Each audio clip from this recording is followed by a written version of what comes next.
at bahala kapag nabulag ka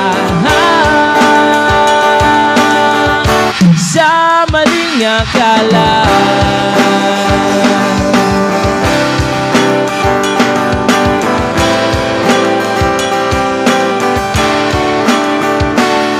Nasaan na ba ako? Kanino kama to?